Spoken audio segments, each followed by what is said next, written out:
What is Duel Masters? Duel Masters is more than an exciting new trading card game. It's your chance to become a Kaijudo master, an expert in the ancient art of fighting with giant monsters.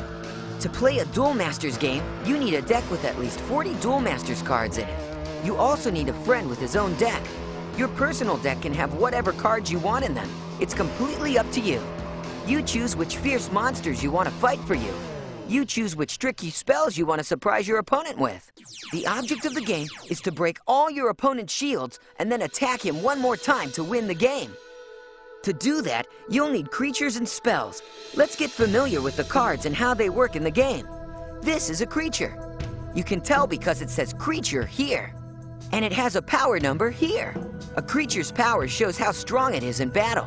This creature's name is Deadly Fighter Braidclaw, and its creature type is Dragonoid. You can have all different types of creatures in your deck. It costs 1 mana to summon it to the battle zone. This is the text box. Lots of creatures have special rules and abilities. This one must attack each turn if it can. When a creature is in the battle zone, you have to do what it says. When it's anywhere else, like in your graveyard or mana zone, just ignore the text unless it says otherwise. Lots of creatures have flavored text as well. This isn't important to the game, it's just for fun. Creatures are very important to the game because after you summon them, they stay in the battle zone and fight for you. You need creatures to break your opponent's shields and win the game. This is a spell card. They don't have a power number in the corner, and they say spell on them here. This spell is called Death Smoke. It costs 4 mana to cast.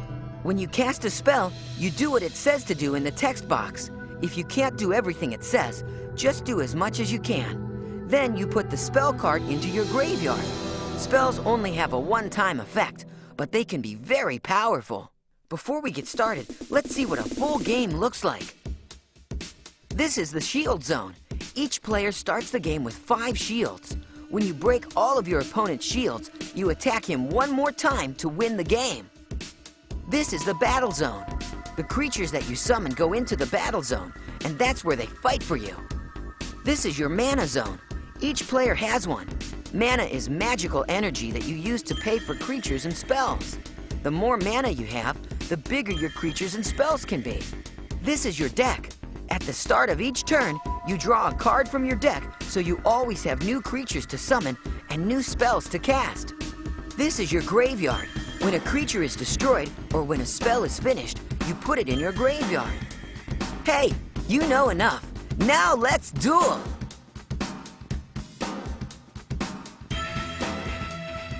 To start a Duel Masters game, each player shuffles his deck.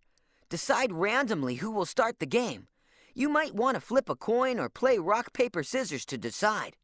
Before you start playing, take the top 5 cards from your deck and put them face down in a row in front of you. Don't look at them. These are your shields. Your opponent does the same thing. During the game, you'll try to break your opponent's shields, and he'll try to break yours. Next, draw the top 5 cards of your deck. You can look at these cards. This is your playing hand. Your opponent does the same.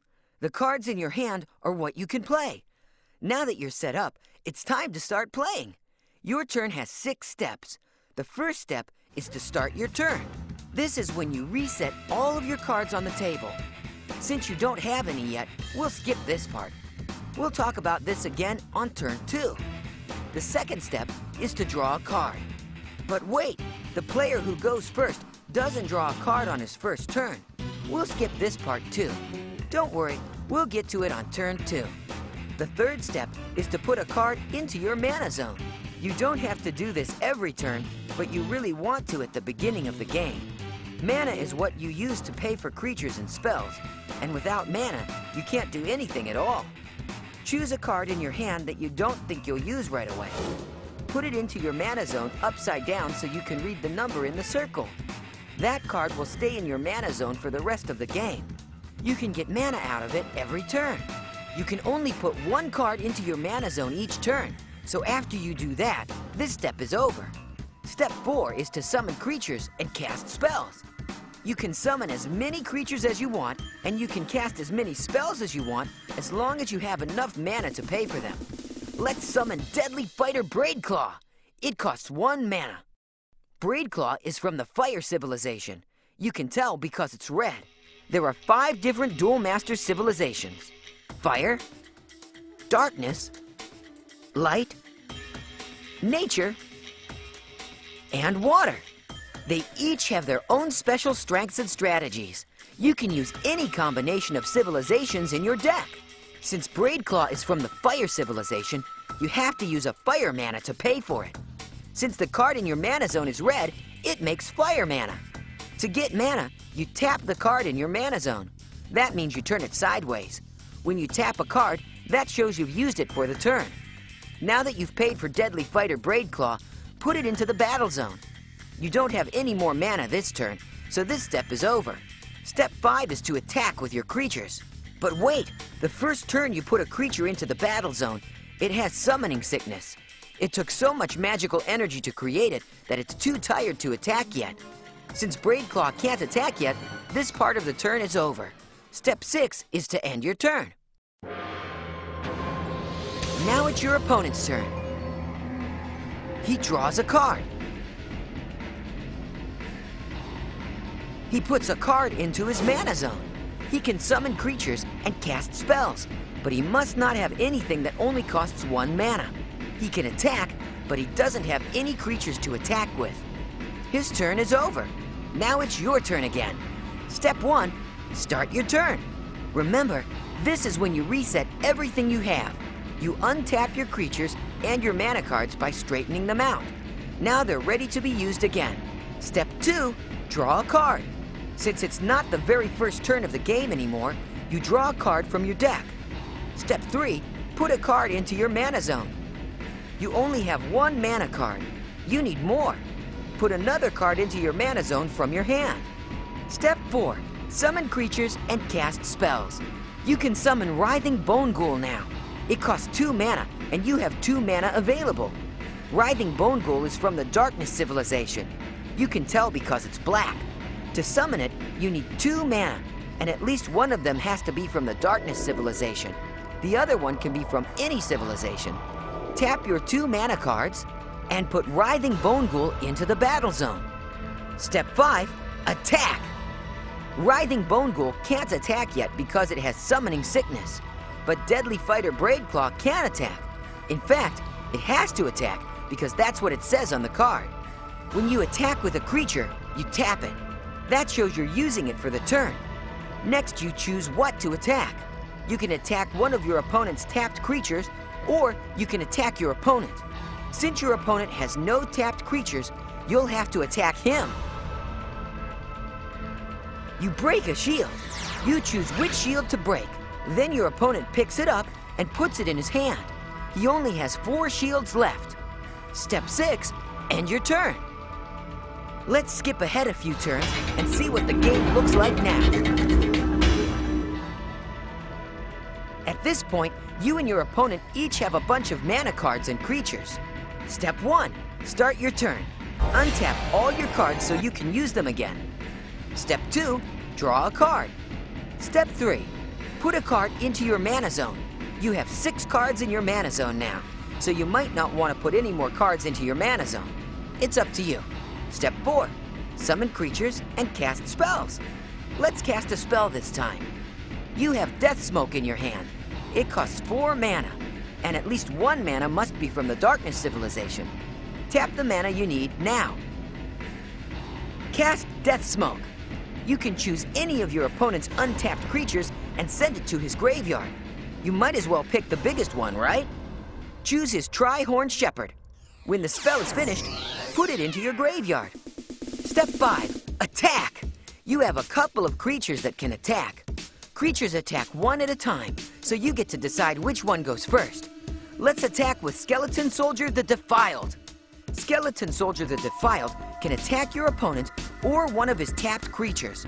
Let's attack Burning Mane. Tap Skeleton Soldier the Defiled and say what it's attacking. Now the 2 creatures battle. When creatures battle, you check each one's power. This is usually just the number in the corner, but sometimes spells and abilities can give a creature more power. Skeleton Soldier the Defiled has 3,000 power, and Burning Mane has 2,000 power.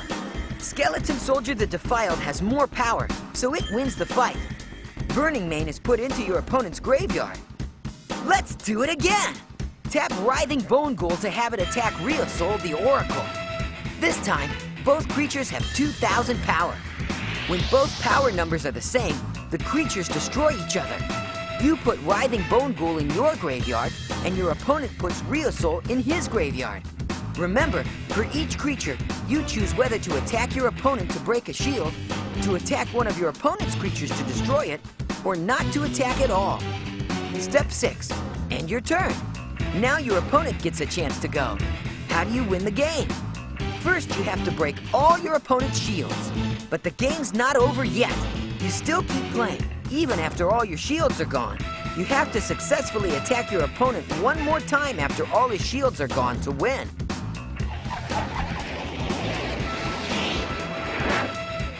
Now that you can see how to play a turn, let's take a closer look at the cards.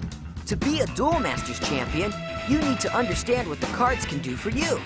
Let's take a look at your card's special abilities. Lots of cards have special abilities that change the course of the game. That's what makes each Duel Masters match different. Two of the most important abilities are Blocker and Shield Trigger. Blocker is a very important special ability that you'll see on some creatures. Nightmaster Shadow of Decay is a creature with Blocker, so it has the special Blocker symbol. Let's look at a Blocker in action. You have Nightmaster in the battle zone. On your opponent's turn, he decides to attack with Burning Mane. It doesn't matter whether Burning Mane is attacking you or one of your creatures. You can tap your Blocker to force Burning Mane to fight with it instead. Nightmaster Shadow of Decay has more power than Burning Mane, so Burning Mane is put into your opponent's graveyard. Blockers can protect your creatures and your shields. You need to tap a blocker to have it block an attack, so it has to be untapped before the battle for you to use it this way. Summoning Sickness only affects attacking, not blocking, so you can tap a creature to block soon after you summon it. Remember, only a creature with the Blocker ability can block an attack. The most exciting special ability in the Duel Masters game is Shield Trigger. When your opponent's creature breaks one of your shields, you pick it up and put it into your hand. If that card has the Shield Trigger ability, you can cast it immediately on your opponent's turn, for free. Show your opponent the card, do what it says, then put it into your graveyard. Let's see a Shield Trigger in action. You only have one shield left, and your opponent has two creatures that can attack. It looks like he's going to win. He attacks you and breaks your last shield. But look, it's Terror Pit. This Shield Trigger spell destroys any creature you choose. Before your opponent can attack you one last time for the win, you cast Terror Pit for free and destroy that creature. As you can see, there are lots of different Duel Masters cards with all kinds of powerful abilities. There are way too many to list here. But why would you want to keep watching this when you can play a Duel Masters game instead? Discover the cards for yourself, build your own personal deck, and soon you'll be a Kai Judo Master too.